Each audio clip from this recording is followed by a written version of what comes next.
Hi everyone, welcome to the first episode of TOTPAD to the World. My name is Yay! Gloria, Oh, my name is Jayda. and we're your hosts of TOTPAD to the World.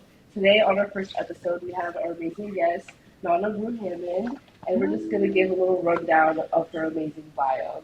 So, Nana Brew-Hammond is a multifaceted writer with 4 published books, ranging from her first book, a children's book called Blue, a story of the color as deep as the sea and as wide as the sky, to her most recent book for adult readers, My Parents' Marriage.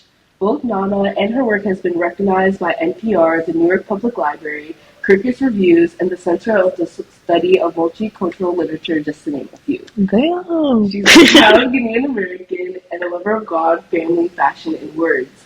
Now it's my pleasure to introduce ThoughtPad to the world's first guest, Nana. Yay! Thank you for coming.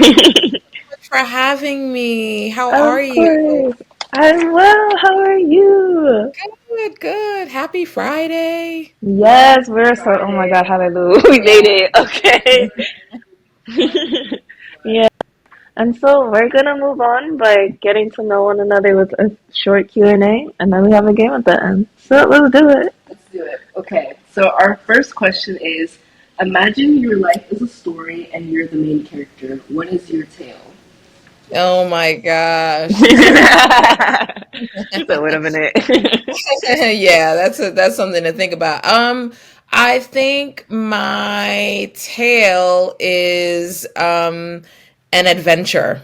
Oh, okay. An It's definitely adventure, an and adventure story. can Mm. you can you describe the plot to us a little bit? Oh my gosh, off the cuff. I think it involves traveling through many countries, Mm. many terrains, and it's some of the terrains are physical, some of them are Oh, spiritual, talk and about it.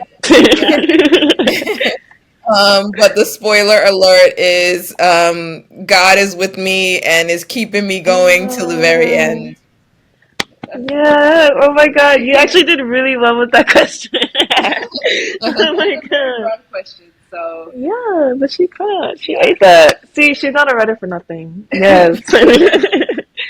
So how did you get your start in writing? I mean, I feel like that's such a hard question to answer because there are like Yeah. different answers to it. I feel like as a kid, I was just always writing. I was just Mm. that kid when we would go to like family functions at friends' aunties' houses. I would be in the bedroom where all the coats were piled on the bed writing. So Mhm. that's, I think of that as my start, but professionally, it was kind of like a winding path. Mm. I would just say that maybe the short answer is I got graduated college in 1998, and that was just around the time when I know some of you were born then, right? Were you even born at that time? My I goodness. was born 2007. Yeah, Oh my gosh. In the ancient times of 1998, No, no. when I you're so graduated from young and college, beautiful. Stop. there was the dot-com boom was happening. That was when like really the internet was exploding and a lot of online magazines were, looking for writers. So that's really when I got my Mm. start writing professionally. Yeah, I like that because you saw the opportunity and you seized that. Collect Yeah. it, yes. Uh, And where, like, what type of writing did you start, like, once that boom Mm. happened? Because I thought, like, from your bio, your first book was a children's book. Did you come into the field, like, wanting to, I guess, be on a certain path, or were you just open to writing anything? I had no idea what I was doing. I just wanted to be a writer. And like I said, in 1998, 99, like lots of websites were looking for writers to write articles. That was around the time when like hip hop journalism was like really big. So I just wanted to write for Vibe magazine or any of Oh, those kinds of things. And so I actually, my first sort of real writing opportunity came when I started writing for a magazine called Trace. Trace is Mm. now Trace TV.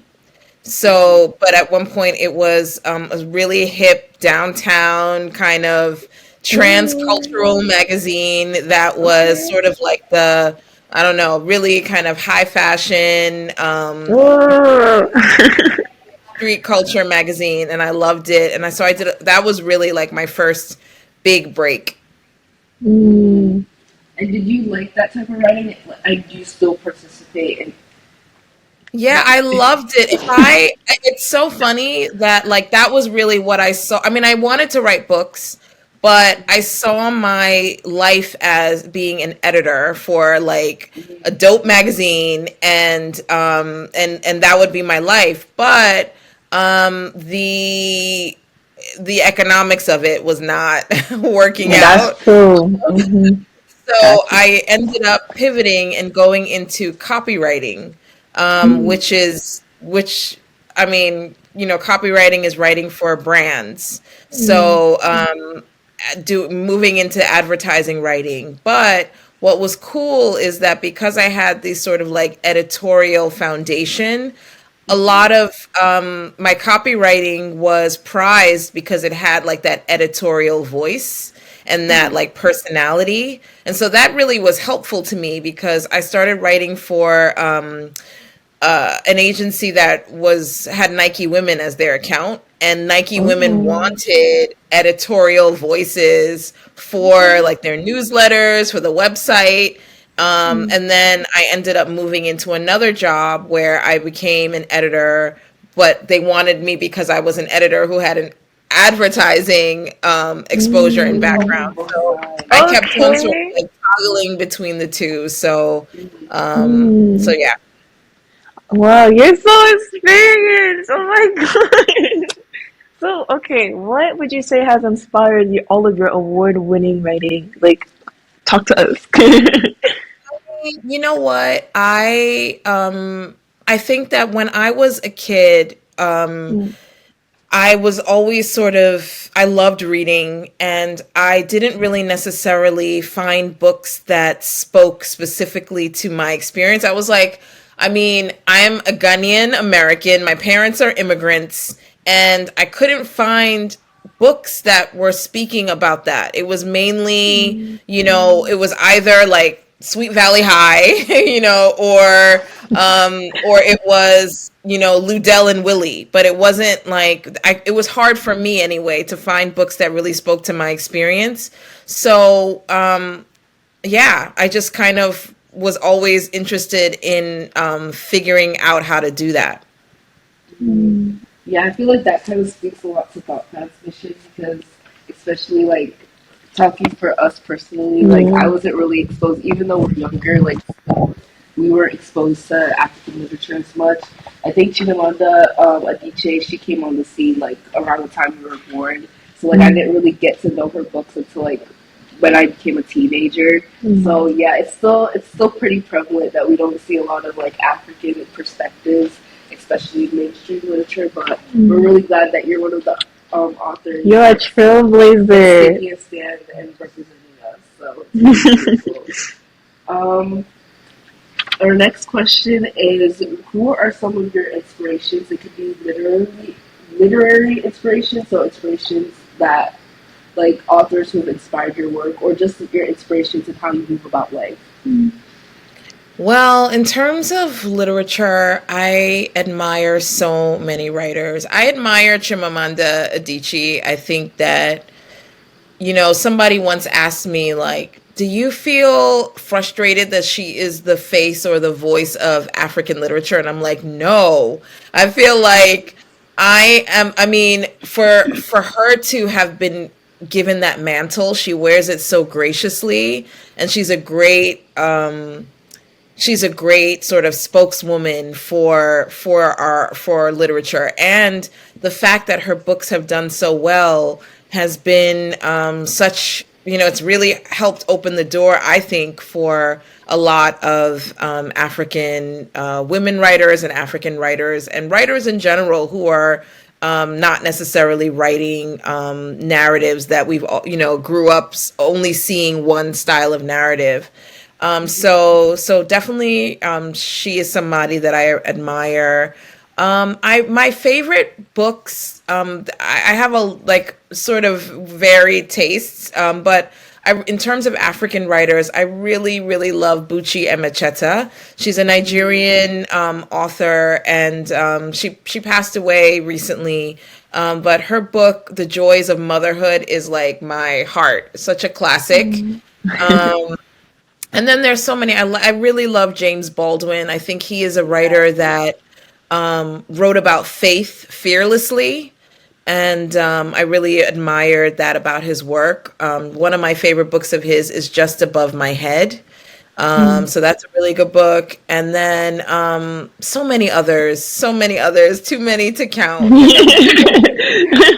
That's not, I feel like, okay, like the fact that writers don't often get the chance to share where they get their pieces of inspiration from is what makes, I don't know, the idea of writing seem like something that's kind of hard to do. I feel like no one acknowledges there's all a writer within us, which is also why, like, even when you were naming your inspirations, you didn't name yourself. You didn't name yourself at Oh. all. Queen! So, it's pretending we start over, like dial it back, and you're seeing yourself as a source of inspiration. What would you tell your younger self to inspire it? I would just tell my younger self that you can do this, because I think Yeah. that when I first started like wanting to really pursue writing, I didn't really know how to go about doing something like that. And it was daunting because it was like you hear like, oh my gosh, you're not going to make any money, or what, or you don't even just see the path. Like, Yeah. how do Yeah. you do it? So I would Mm. just tell my younger self, like, you can do this. Like, keep sort of like finding your walking through the dark. You will find your way through this, tunnel, and come out on the other Mm. side. Oh, I love that. I actually really Yeah, and I feel do. like that's a message that I feel a lot of writers, whether they are African fan writers or just writers in general, need to hear. Because Hmm. I feel like it's not necessarily like a stigma, but like there's something like about like just the create like being a Yeah, the writer. creative route, the creative like what's the term? Like study that field. Like immigrant parents will really be like, you will not get money. Like you need to be doctor, lawyer, teacher, like all of that. Oh my gosh. Writers, you'll make it too. Yes, and writers are very Absolutely. integral to the world, in my opinion. So we need writers. Um, I read a bit of your experts and bios of the books we mentioned in your bio. Blue, a story of the color as deep as the sea and as wide as the sky, and then your recent book, My Parents' Marriage. I was just curious for the first book, your children's book, what led you to creating a children's book? We talked about a bit of your childhood and not really seeing African literature. Was that a source of inspiration? Blue is a gift to me from God, I feel, because I Mm, was rejected for like a decade. I had children's books were not on my radar. I had written my first novel. It was a young adult novel, and I was hoping to write a novel for adult readers, and it just kept getting rejected. So 10 years, I really felt like I'm so done, like not done with writing, but just I'm at the end of my rope. I don't know what to do. And sort of in a parallel path, I was reading the Bible, and it was King Solomon's temple, and there was mention of a curtain, a blue curtain. And I was like, why does it matter that the curtain was blue? So I will never forget this day. I was in bed reading, and I just started Googling like blue curtain, blue. And I stumbled upon, how like the dictionary definition sometimes give you like where the word is used in different texts. And Hmm. it mentioned that there was a snail in antiquity that was harvested for the blue drops that it produced. And I was like, a snail? Blue? What are you talking about? So then I just sort of sat up and I started doing all this research. And that research was so fascinating to me that I was like, wait, kids need to know about this. So I wrote a poem initially. Um, and I was like, okay, but I just couldn't let the story go. And so I pitched it to my agent, who had been trying to sell my book that kept getting rejected. And she was like, wow, this is really interesting. Like, pursue it. And that's really how the book Blue came about. Yeah, that's the short story. It's a very beautiful story Yeah. too, and just I feel like that's also kind of a testament of what faith can do, Yes, girl. especially like whatever like whether it's God or any other higher power, just like having that faith and like believing in the signs like that. That's a very hmm beautiful story. Transitioning a bit to your most recent book, A Parent's Marriage, which is a book for adult readers. What was the process like getting that published, and how did you come about the plot? Yeah, so I had, as I mentioned, been trying to sell a book, and I finally sold it like after basically, yeah, over a decade Oh after I wow. sold my first book. And the as we were editing it, it was a completely different book. And as we were going through the editorial process, rounds and rounds of editorial process, I just realized that that book wasn't the book anymore, that I needed to write a new book. And so I did. And I think my parents' marriage came to me because I was in the process, I was dating someone actually that, I knew that it was getting serious. And I started to have all of these thoughts about marriage, like existential thoughts about marriage. And so I wanted to just kind of chase down like where those thoughts were coming from. And it led me to kind of examining um, Ghanaian marriage because I am from Ghana originally, Hey, and girl. Ghanaian marriage law and all of that stuff. And as I started doing that research, I was like, oh my gosh, like this is the story. And once I got to that place, the book kind of just wrote itself. Mm, that's really beautiful. Oh my god. I love it. Keep going, keep going. I'm sorry. Um, so to wrap up our episode, we're gonna be playing a game. So we're gonna say either 5 words or phrases that are kind of niche or stereotypical to the African experience, and then Mm. you're gonna respond to what comes to mind when you hear these words. So the first word or phrase is jollof rice. Hey, jollof. So what comes to mind when I hear jollof rice? You know what? My mom used to make the most amazing corned beef jollof.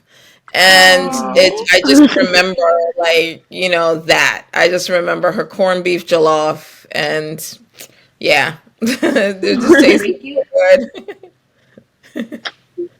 Does she still make it, or have you adopted the No, recipe? yeah, I was just thinking. I didn't want to add this, but my mom now is like, I've resigned from cooking. I've retired from cooking. Wow. Oh no, Wait, I'm it's in so our dreading the day my future. mom.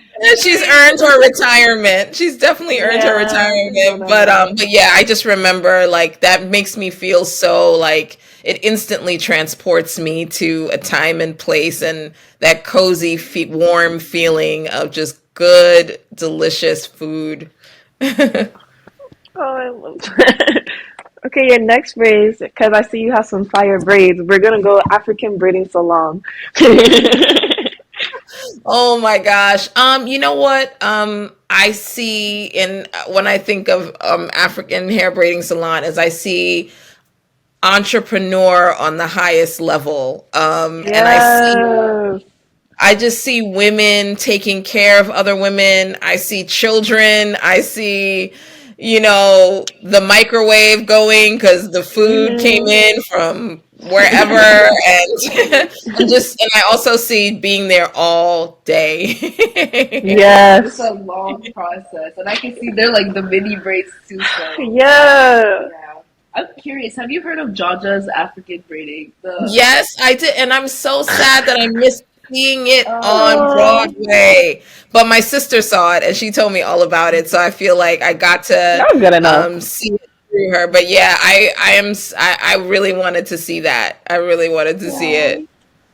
I didn't get to watch it on Broadway, but I watched like a live stream of it, and it was like, and you just saying that like that's the entrepreneur on the highest level. I was like, yes, that gives like Mm. Jaja's African braiding song. But yeah, I just wanted to bring that up because that is giving that. And if you haven't seen it, listeners, find it. Like, Yes, yes, I'm pretty I sure there's a will. I lot of need clips. to. I need to. Yes, it's a very beautiful play. our next phrase is we have guests coming over later. Mm. We have we have guests coming over later. I hear clean up. You have a Yes, oh lot my of god. to tidy up, clean up, wash the dishes, Mhm. whatever. Yeah, oh my god. I was looking at the questions with her. I was like, nah, she has to say cleaning for that one. Yes, yes, you That's know. the power of the Okay, African accent. right. Not only though, there's like the child of immigrant experience, bro. Like, oh my god. Yeah. And okay, your next phrase, because you seem to have a really good sense of this already, but like your phrase is family, or just the word. My favorite what? No, the word is family. My bad. Oh, family. Oh. I see just taking care of each other, holding each other up no matter what. Like, no matter what's going on, you might have had a big old fight with, your sister, but Yeah. like never a question that like, y'all are there for one another. Oh, I love that. Okay, the last word, which is kind of on theme for ThoughtPad, but perfection. Okay. Perfection. That it is unrealistic. And I mean, I think when I was younger, it was something that I was definitely like, oh my gosh, I must be perfect in everything. And now that I'm older, I've released myself from that. It's totally unrealistic. Only God is perfect. And, Amen. no one truly is expecting that. So, or no one We're who's also on your looking side good. is expecting that. Yes, yes. Clock the enemies. Oh my god. Yes. Yeah, yes. That's a really good message to put out there, not only for just our listeners, but I feel like even in the world of like femininity, we all have this like image in our mind of what the perfect woman is. So Yeah. please keep spreading your message, keep doing that. The work you do is, oh my god, invaluable to the world. Yes, and your words were amazing and very, very much needed for our first ever episode. Been a pleasure to have you as our first guest, Nana, and we hope that you guys enjoyed some of her words and this combo that we had. And stay tuned for more episodes. Thank you so Thank you, much. Nana. Nice Bye. seeing you all. All the best. Thank you. Thank Yes, you. Of bye. course. Thank you. Bye. Dude.